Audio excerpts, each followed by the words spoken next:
ಯಾತ್ರೆ ಪಕ್ಷಾತೀತ ಮತ್ತು ಜಾತ್ಯತೀತವಾಗಿ ಮಾಡ್ತಾ ಇದ್ದೀವಿ. ವಿಶೇಷವಾಗಿ ಮಕ್ಕಳನ್ನು ಸೇರಿಸಿ ಯಾತ್ರೆಯನ್ನು ಮಾಡ್ತಾ ಇದ್ದೀವಿ.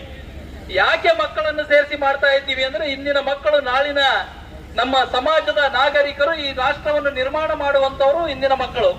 ಅದಕ್ಕೆ ಅವರಲ್ಲಿ ಈ ರಾಷ್ಟ್ರ ಭಕ್ತಿ, ಈ ದೇಶದ ಇತಿಹಾಸ ಗೊತ್ತಿರಬೇಕು. ಯಾಕಂದ್ರೆ ಹಿಂದಿನವರೆಲ್ಲ ನಮ್ಮ ಇತಿಹಾಸವನ್ನು ತಿರುಚಿ ಬರೆದಿದ್ದಾರೆ. ಈಗ ನಡೀತಾ ಇರುವಂತಹ ಇತಿಹಾಸವಾದರೂ ನಮ್ಮ ಮಕ್ಕಳಿಗೆ ಗೊತ್ತಿರಬೇಕು ಅನ್ನುವಂತ ಒಂದು ಕಾರಣಕ್ಕಾಗಿ ಇವತ್ತೆಲ್ಲಾ ಶಾಲಾ ಕಾಲೇಜು ವಿದ್ಯಾರ್ಥಿಗಳಿಗೆ ಆಹ್ವಾನ ಮಾಡಿದಕ್ಕೆ ತಾವೆಲ್ಲ ಇಷ್ಟೊಂದು ದೊಡ್ಡ ಸಂಖ್ಯೆಯಲ್ಲಿ ಬಂದಿದ್ದೀರಿ. ತಮಗೆ ದೊಡ್ಡ ಒಂದು ಧನ್ಯವಾದವನ್ನು ತಿಳಿಸ್ತಾ, ಇವತ್ತ ತಿರಂಗ ಆಪರೇಷನ್ ಸಿಂಧೂರ್ ನಡೆದಿದ್ದು ಯಾಕೆ ಅಂದ್ರೆ, ನಮ್ಮ ದೇಶದ ಸಹೋದರಿಯರ ಸಿಂಧೂರನ್ನು ಕಸಿದುಕೊಂಡ ಆ ಉಗ್ರವಾದಿಗಳ ನೆಲೆಗಳನ್ನು ಧ್ವಂಸ ಮಾಡೋದಕ್ಕೋಸ್ಕರ. ಇದು ಯುದ್ಧ ಆಗಿರ್ಲಿಲ್ಲ.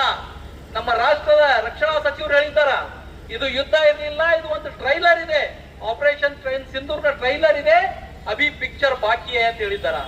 ಆ ಪಾಕಿಸ್ತಾನದ ನೆಲದಲ್ಲಿ ಒಂದೇ ಒಂದು ಇಂಚು ಒಳಗಡೆ ಹೋಗ್ಲಾರ್ದೇನೆ ನಮ್ಮ ದೇಶದಲ್ಲಿಯೇ ನಿಂತು ನಮ್ಮಲ್ಲಿರುವಂತಹ ರಫೇಲ್ ಯುದ್ಧ ವಿಮಾನಗಳ ಮುಖಾಂತರ 9ನೇ ತಾರೀಕು ಅವರ 9 ಸೈನ್ಯ ಅವರ ಉಗ್ರವಾದಿ ನೆಲೆಗಳನ್ನು ಹೊಡೆದು ಹಾಕಿದ್ರು.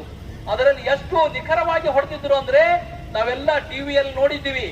100 ಕಿಲೋಮೀಟರ್ ದೂರದಿಂದ ಹೊಡೆದಂತ ನಮ್ಮ ಮಿಸೈಲ್ಗಳು ಅವರ ಒಂದೇನು ಮರ್ಕಜ್ ಅನ್ನುವಂತ ಒಂದು ಆತಂಕವಾದಿ ಟ್ರೈನಿಂಗ್ ಸೆಂಟರ್ ಇತ್ತು, ಅದರ 5 ಗುಮ್ಮಜ್ಗಳಲ್ಲಿ 3 ಗುಮ್ಮಜ್ಗಳನ್ನು ನಾಶಪಡಿಸಿ, ಆ ಅಜರ್ ಮಸೂದನ ಕುಟುಂಬದ 11 ಸದಸ್ಯರು ಸೇರಿ 14 ಜನ ಅವನ ಆಪ್ತರು ಅದರಲ್ಲಿ ತೀರು ಹೋಗಿದ್ದರು.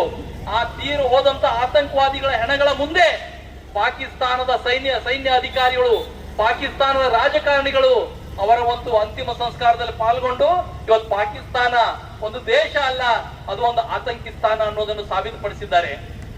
ಆ ಪಾಕಿಸ್ತಾನದ 9 ಉಗ್ರ ನೆಲೆಗಳನ್ನಷ್ಟೇ ನಾವು ಧ್ವಂಸಗೊಳಿಸಲಿಲ್ಲ, ಅದಕ್ಕೆ ಪ್ರತಿಕಾರವಾಗಿ ಪಾಕಿಸ್ತಾನ ಕೂಡ ಸುಮ್ ಕೊಡ್ಲಿಲ್ಲ.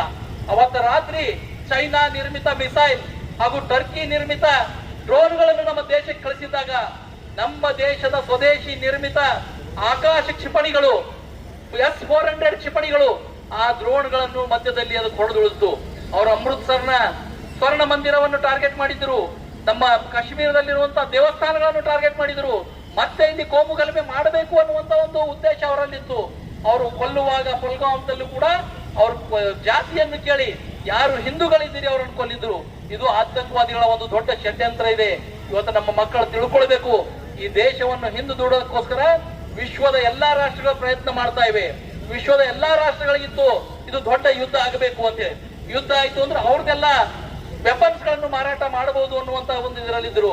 ಆದ್ರೆ ನರೇಂದ್ರ ಮೋದಿ ಅವರು ಮತ್ತು ಅವ್ರ ತಂಡ ಯುದ್ಧ ಮಾಡಲಿಲ್ಲ, ಕೇವಲ ಆತಂಕವಾದಿಗಳ ಅಡ್ಡ ಮತ್ತು ಅವರ ಸೈನಿಕ ನೆಲೆಗಳನ್ನು ಮಾತ್ರ ನಾಶ ಮಾಡಿ ಭಾರತದಲ್ಲಿಯೇ ನಿಂತು ಪಾಕಿಸ್ತಾನದ ಯಾವುದೇ ಭಾಗದಲ್ಲೂ ಕೂಡ ನಾವು ಅವರನ್ನು ಹೊಡೆಯಬಹುದು ಅಂತ ತೋರಿಸ್ಕೊಟ್ರು. ಆದ್ರೆ ಪಾಕಿಸ್ತಾನದವ್ರು ಇವತ್ತಿಗೆ ಹೇಳ್ತಾ ಇದ್ದಾರ, ಇಲ್ಲ ನಾವೇ ಗೆದ್ದಿದ್ದೀವಿ.